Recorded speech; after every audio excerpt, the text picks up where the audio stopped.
समाज का आईना मेरी कहानियां। मेरे YouTube चैनल एक विचार पर मुझे फॉलो करें। दोस्तों, मैं मुकेश आर्य एक विचार के तहत आज लेकर आया हूं मेरी नई कहानी इश्क या रिस्क भाग 3, लव जिहाद वर्सेस सत्यार्थ प्रकाश। उम्मीद करता हूं पसंद आएगी। अपनी आप बीती सुनाते हुए पूजा ने मोहिनी से कहा, देख मोहिनी, मैं तेरी दोस्त हूं, इसलिए तेरी भलाई के लिए कह रही हूं, इस अरमान के चक्कर में मत पड़। तू लव जिहाद का शिकार हो रही है। मेरी बहन खुद को बचा सकती है तो बचा ले। इन लोगों का मकसद केवल भोली भाली हिंदू लड़कियों को अपने प्रेम जाल में फंसाकर धार्मिक आधार पर इनका शोषण करने के सिवाय कोई दूसरा नहीं है। समझने की कोशिश कर, मैं यह सब झेल चुकी हूं, इसलिए नहीं चाहती कि तुझे भी यह सब झेलना पड़े, इस सब का सामना करना पड़े। अरे छोड़ो ना पूजा, मेरा अरमान ऐसा नहीं है, वह बहुत अच्छा है और वैसे भी 5 उंगलियां बराबर नहीं होती।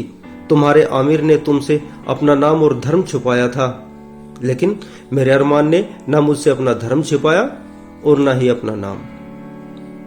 मैं फिर कहती हूं, मेरा अरमान ऐसा नहीं है, वह बहुत अच्छा है, उसे मेरी बहुत परवाह है। जैसे सारे हिंदू अच्छे नहीं होते, ऐसे ही सारे मुसलमान भी बुरे नहीं होते।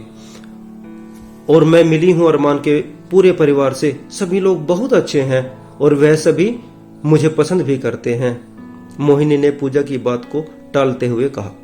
पूजा जानती थी कि मोहिनी को उसकी बातें पसंद नहीं आ रही है, लेकिन वह एक अच्छी दोस्त होने के नाते मोहिनी को इस लुभावने जाल से बचाना चाहती थी। पूजा ने फिर मोहिनी को समझाने की कोशिश की तो मोहिनी ने पूजा को हिदायत देते हुए कहा, पूजा, यह भी तो जरूरी नहीं है कि मेरा अरमान भी तुम्हारे अमीर जैसा ही हो। लेकिन इस बात की क्या गारंटी है कि तेरा अरमान अमीर के जैसा नहीं है?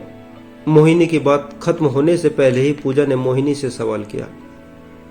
बस पूजा, मैं इस बात पर और बहस नहीं करना चाहती। मुझे पता है मेरा अरमान बहुत अच्छा है। जो तुम्हारे साथ हुआ वह मेरे साथ कभी नहीं होगा, इस बात की गारंटी मेरे पास है। मेरा अरमान मुझे कभी दुखी नहीं देख सकता। इतना कहकर मोहिनी पूजा के पास से चली जाती है। अब तो पूजा को भी लगने लगता है कि मोहिनी को ज्यादा समझाना ठीक नहीं, क्योंकि वह अरमान के प्यार में इस कदर अंधी हो चुकी है कि उसको अपना भरा बुरा नजर नहीं आ रहा है। समझाने के अलावा पूजा कर भी क्या सकती थी, तो उसने मोहिनी को उसके हाल पर छोड़ना ही बेहतर समझा। मोहिनी के घर में मोहिनी की शादी को लेकर बातें चलने लगी। पापा ने मोहिनी के लिए सरकारी नौकरी में कार्यरत लड़का देखा और उसका रिश्ता पक्का कर दिया। लेकिन जैसे ही मोहिनी को यह मालूम हुआ कि उसका रिश्ता तय कर दिया गया है, उसने सोचा कि वह इस रिश्ते का विरोध करे और पापा से साफ साफ कह दे कि वह केवल अरमान से ही शादी करेगी, अरमान के सिवा वह किसी से भी शादी नहीं करेगी। लेकिन मोहिनी जानती थी कि उसके पापा अरमान से शादी के लिए कभी नहीं मानेंगे, क्योंकि वह हिंदू है और अरमान एक मुसलमान, और एक मुसलमान के साथ अपनी लड़की की शादी करने के लिए पापा कभी तैयार नहीं होंगे। अब तो मोहिनी की जान हलक में आ चुकी थी। वह अरमान से मिली और सारी परेशानी अरमान से कह डाली। याद रखना मोहिनी, अगर तुमने किसी और से शादी कर ली तो मैं अपनी जान दे दूंगा। मैं तुम्हारे बिना नहीं जी सकता मोहिनी, मैं तुमसे बहुत प्यार करता हूं और मैं झूठ नहीं कह रहा हूं, मैं बिल्कुल सच कह रहा हूं। जिस दिन तुम्हारी डोली उठेगी उसी दिन घर से मेरा जनाजा निकलेगा। अरमान ने रोते हुए मोहिनी से कहा। तुम रोते क्यों हो अरमान? मोहिनी केवल तुम्हारी है और जमाने में कोई ताकत मोहिनी को तुमसे अलग नहीं कर सकती। जितना प्यार तुम मुझसे करते हो, शायद मैं उससे भी ज्यादा प्यार तुमसे करती हूं। चलो अरमान, मुझे अपने घर से ले चलो, क्योंकि पापा हम दोनों की शादी नहीं होने देंगे और मैं तुम्हारे बिना जिंदा रहने की कल्पना भी नहीं कर सकती। चलो, मैं तुम्हारे साथ अभी चलती हूं। मोहिनी ने भावुक होते हुए अरमान से कहा। नहीं मोहिनी, आज नहीं, कल चलते हैं। कल तुम अपने कपड़े पैक करके ले आओ। अभी तक न तो मेरी सैलरी आई है और न ही तुम्हारी सैलरी आई। तुम घर से अपने सारे डॉक्यूमेंट्स, अपने कपड़े, अपनी ज्वेलरी और यदि तुम्हारे पास कुछ कैश हो तो वह भी लेते आना, क्योंकि जब तक हमारी कोर्ट मैरिज नहीं हो जाती तब तक हमारे घर के खर्चे भी तो चलाने हैं। अरमान ने मोहिनी से कहा। ठीक है अरमान, कल मैं ऑफिस आऊंगी तो वापस घर नहीं जाऊंगी। अब हम दोनों सारी उम्र एक साथ रहेंगे। हमारी एक अलग दुनिया होगी। धर्म और जाति के झगड़ों से परे हमारे बच्चे न हिंदू होंगे न मुसलमान, वे केवल इंसान होंगे, केवल इंसान। इतना कहकर मोहिनी चली जाती है। अगले दिन मोहिनी अपने कपड़े, जेवर, अपने डॉक्यूमेंट्स और जो घर पे रखा हुआ था सारा कैश लेकर चली जाती है। ड्यूटी से मोहिनी के वापस घर न लौटने से परेशान होकर घर वालों ने पुलिस स्टेशन में इसकी रिपोर्ट की। दिल्ली पुलिस की सजगता के चलते जल्दी ही अरमान और मोहिनी को गिरफ्तार कर लिया गया। जब मोहिनी के पिता मोहिनी को लेने के लिए पुलिस स्टेशन पहुंचते हैं तो मोहिनी ने अपने पिता के साथ जाने से इनकार कर दिया और वह बोली कि मैं बालिग हूं, अपने जीवन के सारे फैसले लेने का मुझे कानूनन अधिकार है। आप कौन होते हैं मेरी कहीं दूसरी जगह शादी तय करने वाले? शादी मेरी होनी है पापा, लड़का भी मेरी ही पसंद का होगा। लड़का तेरी पसंद का होगा? वह मुसलमान लड़का? कान खोलकर सुन ले मोहिनी, मैं एक विधर्मी को अपना दामाद नहीं बनाऊंगा। मोहिनी के पिता ने अपनी बात पूरी भी न की थी कि मोहिनी अपने पापा को बीच में ही रोकते हुए कहती है, विधर्मी मेरा अरमान नहीं है पापा, विधर्मी तो आप हैं। पता है पापा, हम दोनों पिछले 1 साल से रिलेशन में हैं। इस 1 साल में अरमान ने मुझे कलमा क्या होता है, कलमा क्यों पढ़ते हैं, कलमा का अर्थ क्या होता है, नमाज क्या होती है, हमें 5 समय नमाज क्यों पढ़नी चाहिए, हम रोजा क्यों रखते हैं, अल्लाह का अस्तित्व क्या है। पापा, अरमान ने मुझे अपने धर्म के बारे में 1 साल में जितनी जानकारी दी है, आज मेरी उम्र 23 साल है।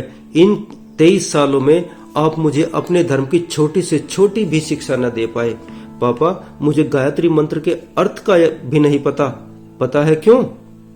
क्योंकि आपने कभी बताया ही नहीं। आपने मुझे कभी वेद, रामायण, गीता आदि ग्रंथ के बारे में पढ़ने के लिए कहा ही नहीं, शिक्षा ही नहीं दी। पापा, यदि आप मुझे अपने धर्म के बारे में बताते या अपना धर्म सिखाते तो आज मुझे किसी दूसरे का धर्म सीखने की जरूरत नहीं पड़ती। मैं अरमान से शादी कर रही हूं, इसका दोष आप अकेला मुझे नहीं दे सकते। मुझसे पहले इसके दोषी आप हैं पापा, और मुझे इस बात का दुख नहीं है कि मैं आपके खिलाफ शादी कर रही हूं, क्योंकि पापा, केवल खाने पीने के लिए देना और कपड़े पहनाना ही माँ बाप का कर्तव्य नहीं होता। अपना धर्म सिखाना और उसकी गूढ़ जानकारी बच्चों को देना भी माँ बाप का ही कर्तव्य होता है।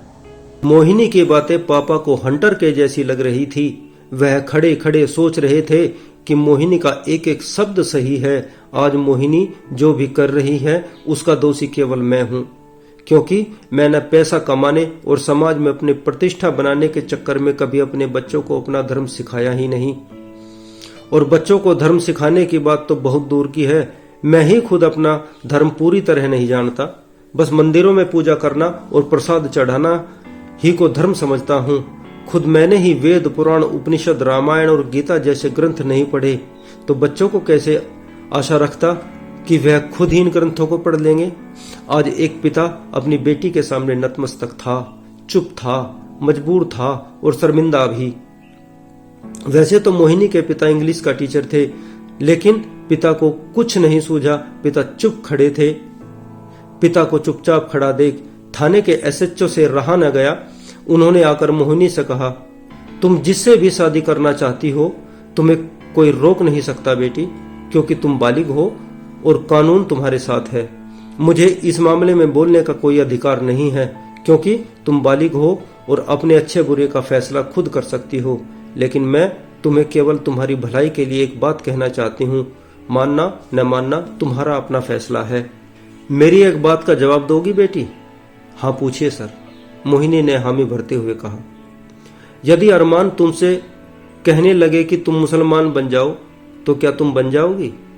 हाँ सर, मैं अरमान के लिए कुछ भी कर सकती हूँ, क्योंकि मैं उससे सच्चा प्यार करती हूँ, मोहिनी ने बहुत गर्व के साथ कहा। ठीक है बेटा, क्या अरमान भी तुमसे उतना ही प्यार करता है जितना तुम करती हो? एसएचओ साहब ने पूछा। हाँ सर, अरमान भी मुझसे उतना ही प्यार करता है। मुझे लगता है कि जितना प्यार मैं करती हूं, अरमान तो मुझसे उससे भी ज्यादा प्यार करता है। तो क्या वह तुम्हें पाने के लिए हिंदू बन सकता है? हाँ, क्यों नहीं बन सकता, लेकिन मैं क्यों बनाऊं उसको हिंदू? मैं उससे कभी नहीं कहूंगी कि वह अपना धर्म बदलकर मेरा धर्म अपना ले, मोहिनी ने एसएचओ साहब को जवाब देते हुए कहा। एसएचओ साहब बोले, ठीक है, मुझे तुम्हारा जवाब बहुत अच्छा लगा, लेकिन एक बात का ध्यान रखना, सपने देखने और यथार्थ में जीने में फर्क होता है। जिस दिन अरमान तुम्हें मुसलमान बनने के लिए कहे, उससे उस दिन एक बार झूठ ही सही अपना धर्म अपनाने के लिए जरूर कहना। यदि वह तुम्हारा धर्म अपनाने के लिए तैयार है तो समझ लेना कि वह तुमसे सच्चा प्यार करता है। रही बात धर्म को जानने की, तो बेटी मैं तुम्हें एक पुस्तक देता हूँ, इसको पढ़ना, तुम्हें धर्म के बारे में भी जानकारी मिलेगी और अधर्म की सच्चाई की तुम्हारे सामने आ जाएगी। एक बार इस पुस्तक को जरूर पढ़ना, क्योंकि मेरा अपना अनुभव है, इस पुस्तक को पढ़ने के बाद तुम्हारा कोई सवाल ऐसा नहीं रहेगा जिसके जवाब के लिए तुम्हें अपने पिता या अपने पति के पास जाना पड़े। एसएचओ साहब अपनी अलमारी खोलते हैं और उसके अंदर से सत्यार्थ प्रकाश पुस्तक निकालकर मोहिनी को देते हुए कहते हैं, इस पुस्तक के आखिरी पन्ने के ऊपर मेरा पर्सनल मोबाइल नंबर लिखा हुआ है। मुझे यकीन है कि जब तुम इस पुस्तक को पूरी पढ़ लोगी तो तुम्हें मेरे मोबाइल नंबर की जरूरत पड़ेगी। इतना कहकर एसएचओ साहब मोहिनी को अरमान के साथ भेजने की सिफारिश करते हैं और जाते जाते मोहिनी को सुखी रहने का आशीर्वाद भी देते हैं। मोहिनी को अरमान के साथ अरमान के घर भेज देते हैं। कुछ दिन तक तो सब ठीक ठाक चला, लेकिन धीरे धीरे प्यार तकरार में, तकरार नफरत में बदलता चला गया। इसी बीच मोहिनी सत्यार्थ प्रकाश का निरंतर अध्ययन करती रही। सत्यार्थ प्रकाश के संपूर्ण 14 समोल्लास पढ़ चुकी थी मोहिनी।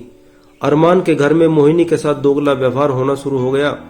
मोहिनी पर हर रोज धर्म बदलने के लिए दबाव बनाया जाता। रोज ही की तरह आज भी अरमान ने मोहिनी से कहा कि चलो कलमा पढ़ो और काफिर से मुसलमान बन जाओ। तो इसका प्रतिकार करते हुए मोहिनी ने एसएचओ साहब वाली बात अरमान से कही, अरमान, मैं तुम्हारे लिए कुछ भी कर सकती हूँ, अपना धर्म भी बदल सकती हूँ। क्या तुम भी मुझसे प्यार करते हो? और कितना प्यार करते हो तुम मुझसे अरमान? मैं तुमसे बहुत प्यार करता हूँ, इतना प्यार कि मैं तुम्हारे लिए कुछ भी कर सकता हूँ मोहिनी। अरमान ने मोहिनी की ओर देखते हुए कहा, क्या मेरे लिए हिंदू बन सकते हो अरमान? क्या मतलब? तुम चाहती हो कि मैं अपना धर्म छोड़कर हिंदू बन जाऊं? नहीं मोहिनी, यह कभी नहीं हो सकता। मैं अपना धर्म नहीं छोड़ सकता, अरमान ने बहुत ही रूखे अंदाज में मोहिनी से कहा। क्यों नहीं हो सकता? जब मुझे मुसलमान बनने में कोई परहेज नहीं है, मैं तुम्हारे धर्म को अपना सकती हूँ, तो तुम मेरे धर्म को क्यों नहीं अपना सकते? जब मैं तुम्हारे लिए अपना धर्म बदल सकती हूँ, तुम्हारा धर्म अपना सकती हूँ, तो तुम मेरे लिए अपना धर्म क्यों नहीं बदल सकते? तुम मेरा धर्म क्यों नहीं अपना सकते अरमान? जवाब दो, मुझे जवाब चाहिए अरमान। मोहिनी ने चिल्लाते हुए अरमान से कहा। तो सुनो, इसका जवाब यह है मोहिनी कि मैंने तुमसे प्यार तुम्हें मुसलमान बनाने के लिए किया था, ना कि खुद को हिंदू बनने के लिए, समझी? अरमान का जवाब सुनकर मोहिनी के आंखें खुल चुकी थी। उसको पूजा की बातें याद आ रही थी। आज उसको एहसास हो रहा था, आमिर हो या अरमान, यह सब एक जैसे ही होते हैं। मोहिनी को समझ आ चुका था कि वह भी पूजा की तरह ही लफ्ज हद का शिकार हो चुकी है। मोहिनी को बहुत पश्चाताप हो रहा था, लेकिन अब करे भी तो क्या करे। मोहिनी कुछ देर के लिए तो हताश हो जाती है, लेकिन फिर उसको बल मिलता है। सत्यार्थ प्रकाश में लिखी हुई बातें याद आती हैं। वह दृढ़ निश्चय करती है इसका सख्त विरोध करने का। वह अरमान से कहती है, मैं तुम्हारे साथ नहीं रह सकती, तुम बहुत ही घटिया इंसान हो। मैं जा रही हूँ अपने पापा के पास, क्योंकि मुझे समझ आ चुका है कि धर्म क्या है। और हाँ, मेरा धर्म बहुत महान है, तुम केवल मजहबी हो सकते हो, इंसान नहीं। मोहिनी की बातें सुनते ही अरमान और उसके परिवार वाले मोहिनी को घर में कैद कर लेते हैं। मोहिनी मौका पाकर सत्यार्थ प्रकाश के पीछे के पेज पर लिखा हुआ एसएचओ साहब का नंबर मिलाकर उनको फोन करके सारी घटनाओं की जानकारी देती है। एसएचओ साहब मोहिनी की बातें सुनकर अरमान के घर पर रेड करते हैं और वहां से बंधक मोहिनी को छुड़ा लेते हैं तथा मोहिनी के पिता को थाने में बुलाकर मोहिनी को उसके पिता के हाथों में सौंप देते हैं और मोहिनी के पिता को समझाते हुए कहते हैं कि सुबह का भूला रात में घर लौट आए तो उसको भूला नहीं समझना चाहिए। मोहिनी ने जो सहा है उसमें कहीं न कहीं दोष आपका भी है, क्योंकि बच्चे उसी का अनुसरण करते हैं जो व्यवहार घर में होता है। यह केवल आपकी विडंबना नहीं, हिंदू धर्म में अक्सर यही होता है। ना तो धर्म का हमें खुद पता होता है और ना ही हम अपने बच्चों को अपना धर्म सिखा पाते हैं। सत्यार्थ प्रकाश में इतनी ताकत है कि आप किसी भी विधर्मी को इसको पढ़ने के लिए दिए तो वह भी अपने धर्म को छोड़ आपका धर्म अपना ले। वैदिक सनातन धर्म की जड़ें बहुत गहरी हैं। हमें खुद भी अपने धर्म को जानना चाहिए और बच्चों को भी इसके बारे में शिक्षित करना चाहिए। मोहिनी पिताजी के साथ अपने घर चली जाती है और वह संकल्प लेती है समाज में फैल रहे लव जिहाद के दुष्चक्र को समाप्त कर देगी। मोहिनी अब जंग लड़ रही है विधर्मियों के द्वारा फैलाए जा रहे लव जिहाद को समाप्त करने की। कहानी कैसी लगी दोस्तों, कमेंट बॉक्स में जरूर बताइएगा। मेरे YouTube चैनल को लाइक और सब्सक्राइब जरूर कीजिए ताकि आपको नई आने वाली कहानियों के नोटिफिकेशन मिलते रहे। बहुत बहुत धन्यवाद।